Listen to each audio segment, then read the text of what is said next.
Part 1. You will hear a man who runs a volunteer agency interviewing a woman called Grace who is applying to do volunteer work. First, you have some time to look at questions 1 to 5.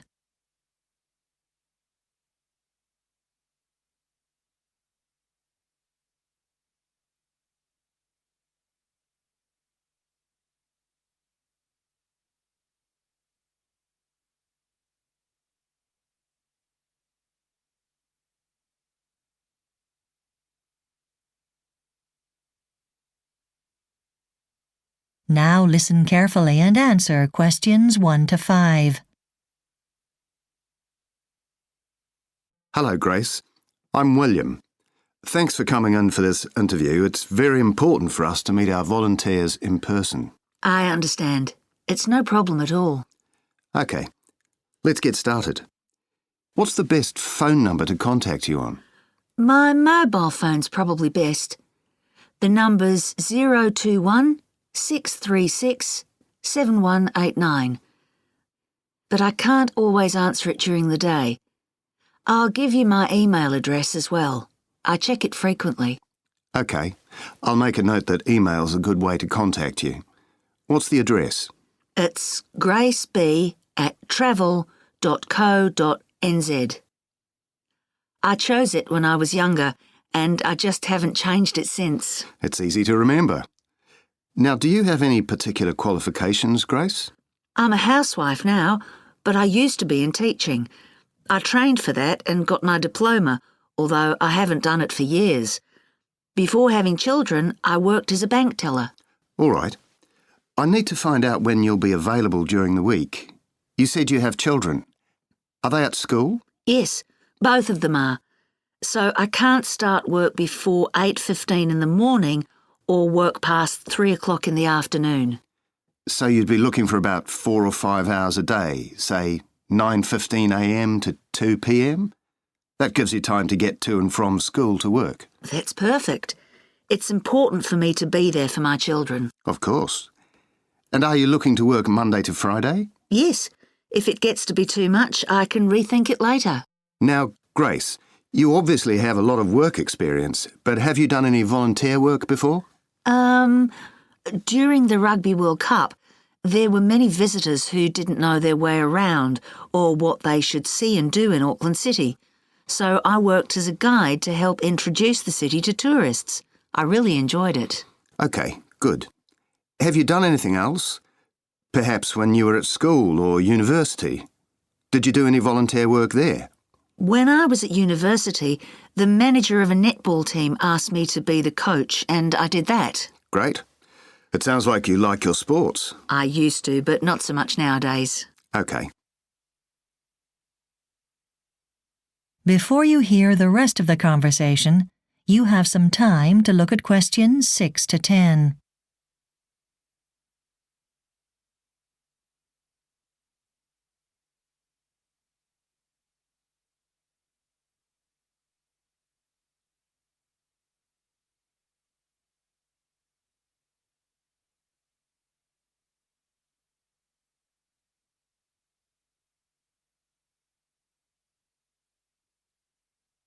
Now listen and answer questions 6 to 10. If not sports, do you have any other interests? Oh, yes. I love to get out in my garden, and I grow most of my own vegetables. I love flowers and flower arranging. But I don't suppose there's much volunteer work associated with those kinds of things. You'd be surprised. Any other hobbies? Like most people, I guess, I like music.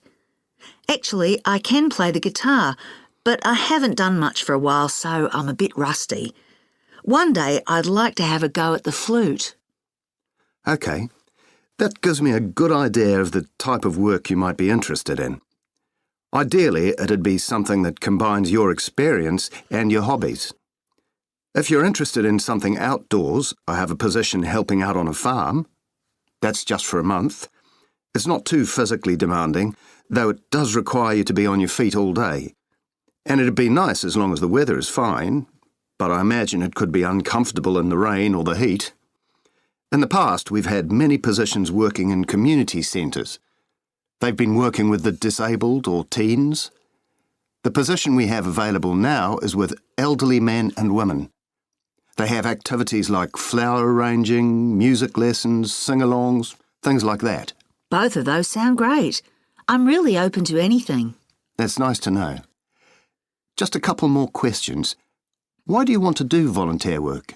Well, now that both my children are in school, I'd like to make some friends as I've got the time on my hands. Also, I like the idea of helping others. And last question, how did you find our agency? We aren't in the phone book. Did a friend tell you about us? No, I was on my way to school the other day and I saw your advertisement at the supermarket. It's good to know someone sees those ads. Thank you again for coming in. That is the end of Part 1.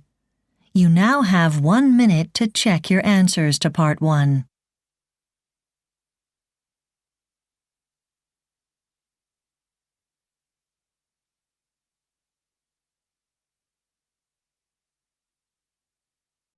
Part 2. You will hear the owner of a strawberry farm talking to a group of new employees. First, you have some time to look at questions 11 to 14.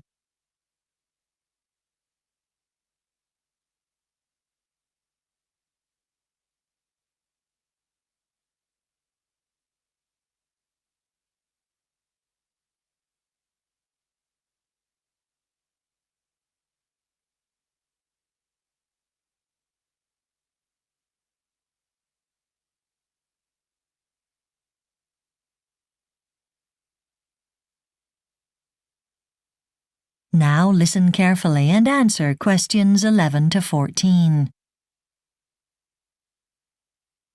Hello, my name's Peter Blakewell and I'm the owner of the strawberry farm. All of you are starting work here next week, so I thought it'd be helpful if I explained a bit about the farm and what you'll be doing. Well, the farm operates all year round, but summer is when we open to the public and people come here to pick their own strawberries as a family activity. It's also our busiest period, which is why we need you for the next few months. Well, first up, what do you need to bring for a long day? You'll be working outside a lot, so fill up your water bottles at home and have them with you at all times. You'll come in for lunch around 1 o'clock. We'll be putting sandwiches out for you. And there's also short morning and afternoon breaks. Gloves should be worn at all times. You'll find them in the packing shed. Just make sure they get returned, please. Now, if for some reason you can't come into work, there's a procedure to follow. There's no point phoning the office. By the time someone picks up your message, it'll be too late to find a replacement. You need to get hold of the duty manager. Phone and speak to him directly, and he'll let your team leader know you're going to be off. Before I forget, last year we had a problem with customers getting to the checkouts and not realising how much they have to pay per kilo for the strawberries. But we've got signs with price lists all round the farm this year, so that's been dealt with. One annoying thing is people taking baskets out of the shop and leaving them in the car park, or worse, taking them home. They're expensive to replace, so please keep an eye on them. If you're in the fields, no doubt you'll see people popping a couple of strawberries into their mouths, but we don't need to worry about this too much. I should mention the benefits of working here. For a start, you get to take home a good-sized carton of strawberries at no charge. Your family members can also get 15% off the fruit they pick. Discounts don't apply to the gift shop, I'm afraid. Before you hear the rest of the talk, you have some time to look at questions 15 to 20.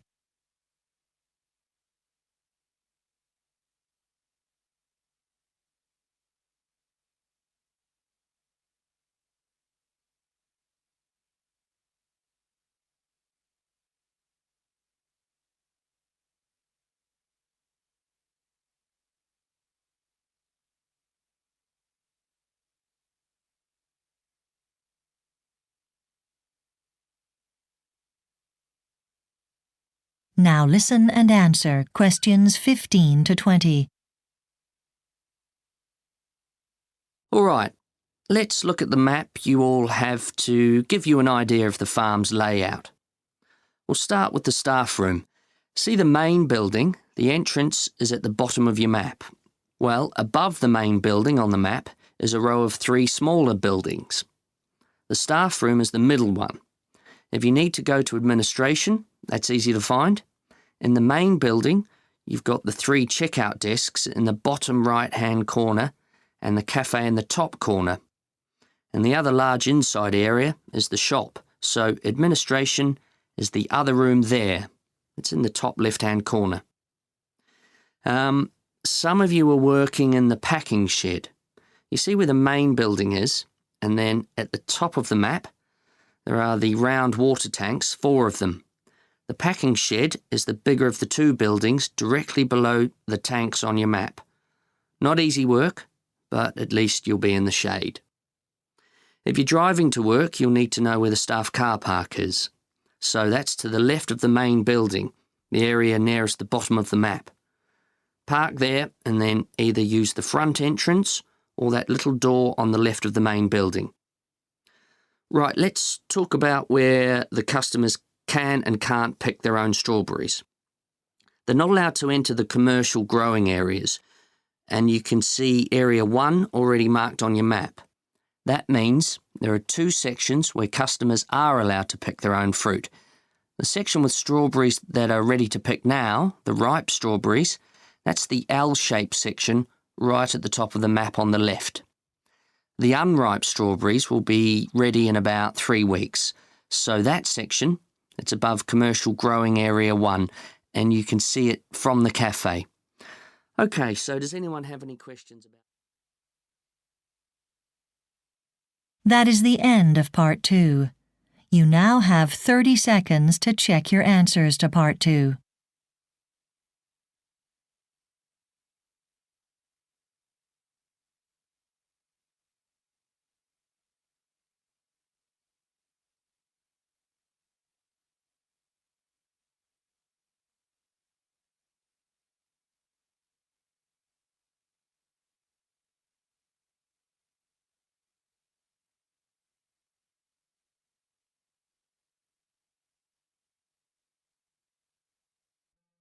Part 3.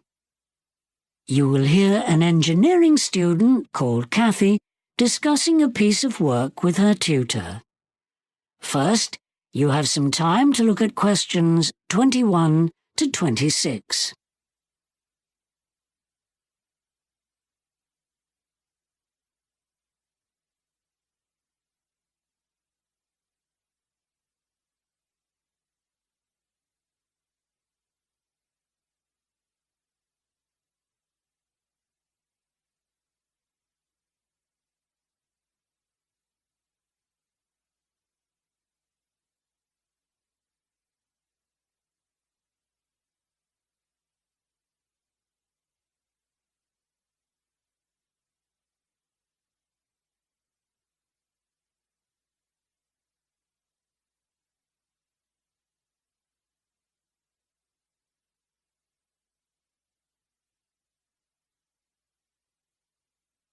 Now listen carefully and answer questions 21 to 26. Hello, Kathy. How's your dissertation on water pumps going? Not too bad, thanks. I'm getting on well with the literature review now, and my lab work's fine so far. Oh, that's good. Remember, you should aim to have your results section completed by the end of next month, so there's plenty of time to finalise the whole thing by the summer deadline. Anyway, looks like you're on track. I've been through your first chapter now, and I was quite impressed. Oh, that's a relief. Well, sometimes your sentences are a little long and over-complex, but the overall structure of the piece is very clear. I'd recommend you get a critical friend to go through it with you. Then, once you've built in citations of other work in the field, I think it'll be pretty good. Oh, thanks. I was pleased I decided to focus on water pumps. You seem to be testing an appropriate range of pump design. Lots of students make the mistake of either restricting their range too much or, conversely, not narrowing it down enough. You've managed to avoid those twin traps. However, I think you'd get more convincing results if you took some additional measurements. I've noted exactly what I mean on your work. Yes, I thought that might be necessary, and I know I need to get down to some more library work too. Well, I don't think that's essential at the moment.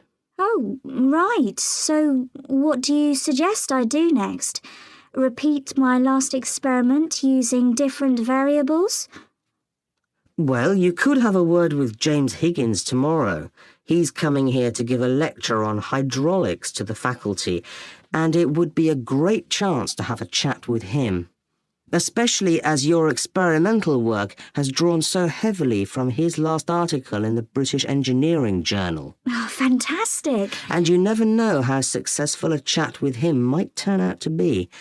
I got my first research post when I was a final year student and asked a visiting professor to explain what he meant in some article he'd written. So I urge all my students to take any such opportunity that arises. But times have changed. People like that are too busy to talk to mere students these days. I don't know about that. Anyway, is there anything else I can help with? Any practical information about layout, perhaps? Well, I suppose I'm a bit unsure about how the bibliography should be presented. Mind you, I can just check what's normally done in journal articles, so that's not something to bother you with. I'd welcome some guidance, though, about what I should or shouldn't include in the appendices. I know some things, some of my data tables or details of specs perhaps, are not really needed in the main body of the text, and I'm likely to be pushed for words there. Okay, I can certainly help you with that. But it will take a while, so can we deal with that next week? I've got that solar panel seminar to go into in a few minutes. There's plenty of work you can be carrying on with in the meantime. Sure, that's no problem. I think I'll go and investigate the latest version of the CAD software to see if it might help with my pump design experiments at all. Before you hear the rest of the discussion, you have some time to look at questions 27 to 30.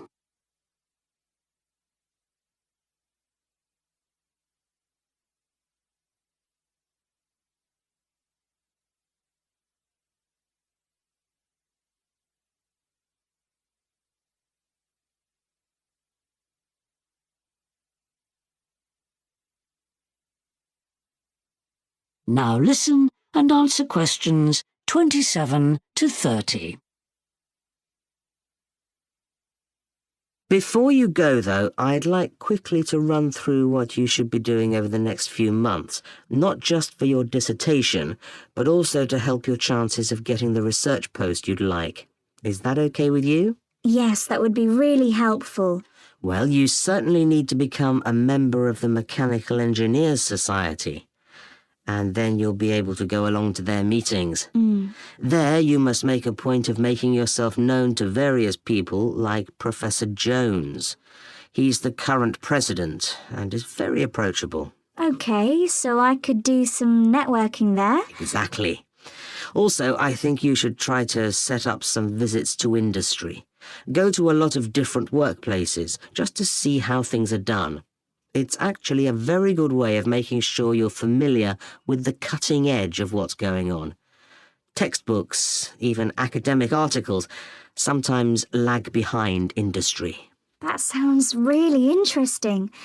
Also, I'd love the chance to do a bit of work abroad for a while. Well, that's actually the next thing I was going to recommend. I'm sure we could set up a month for you in either the States or Canada, and that would be a great way to find out how things are done elsewhere. That'd be good, thank you. And the last thing I was going to suggest was that you could go to the European Water Engineering Conference being held in Spain in May. I could even present my dissertation there. Yes. Oh, thank you so much. That's all really helpful. Good. So now if we... That is the end of part 3. You now have 30 seconds to check your answers to part 3.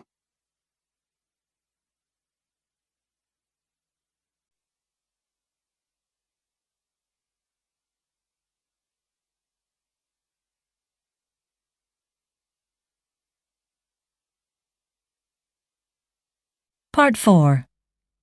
You will hear part of a lecture about American salt marshes, which are areas of low land found near the sea. First, you have some time to look at questions 31 to 40.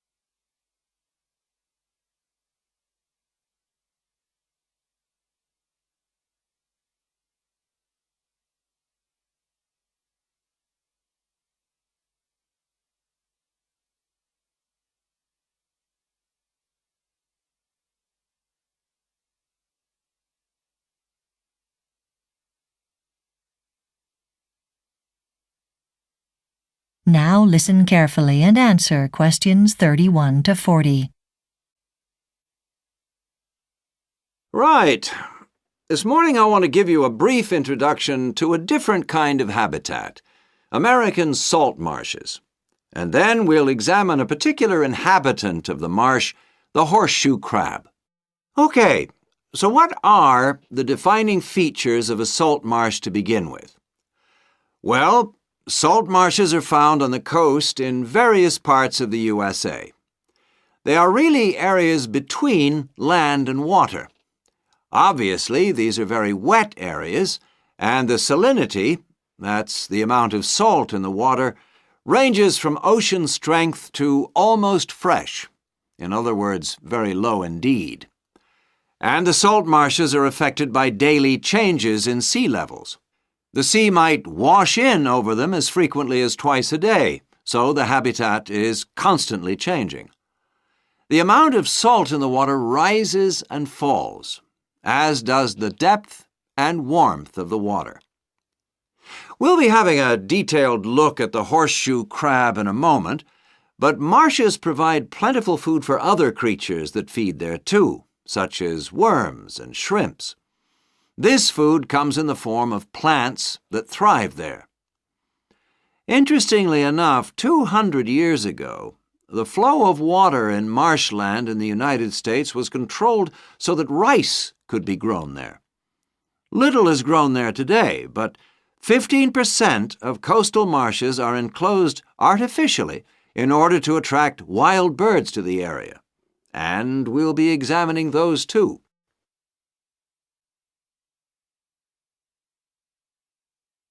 But before looking at the wildlife, there are a few political issues to make you aware of.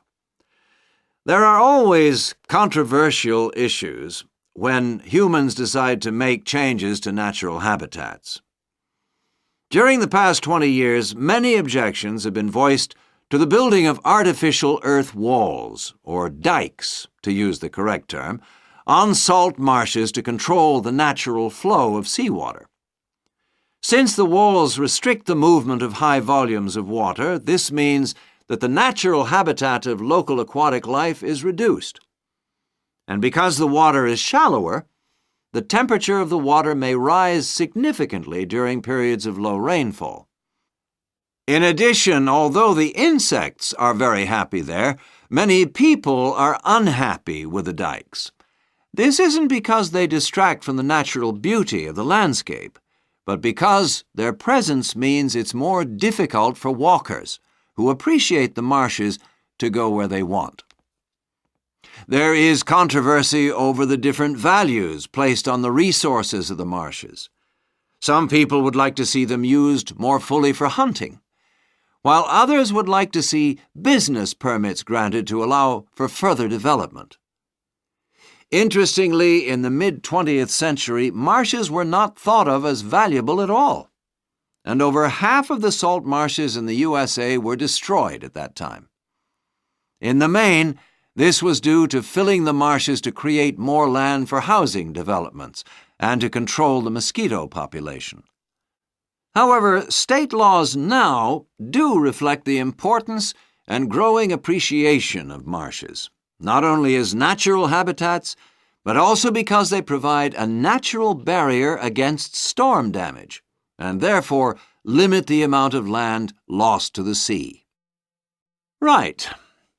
We'll be debating some of those issues in the seminars, but let's now turn our attention to the horseshoe crab, which is the focus of our study this morning.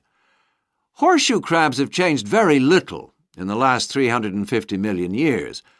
I find them interesting in many ways because they are, in fact, distant relatives of the spider, and not crabs at all. They look quite dangerous. In fact, they are absolutely harmless. The horseshoe crab's main diet is one of shellfish, but they will eat worms too. The crab places its food near its mouth, in the center of its underside where its legs are attached, and grinds and crushes it there. It has 5 pairs of legs. The female lays between 200 and 300 eggs and comes ashore to do that. This process takes place in spring, before the sand heats up in the summer months. Right.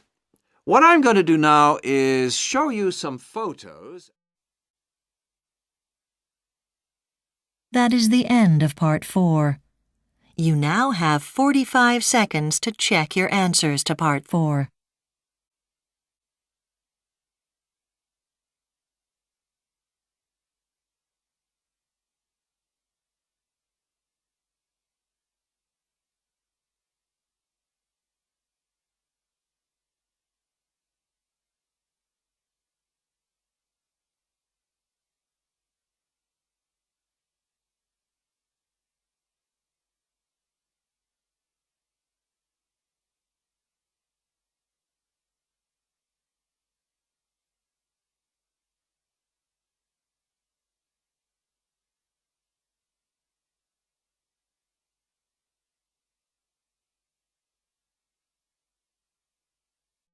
That is the end of the listening test.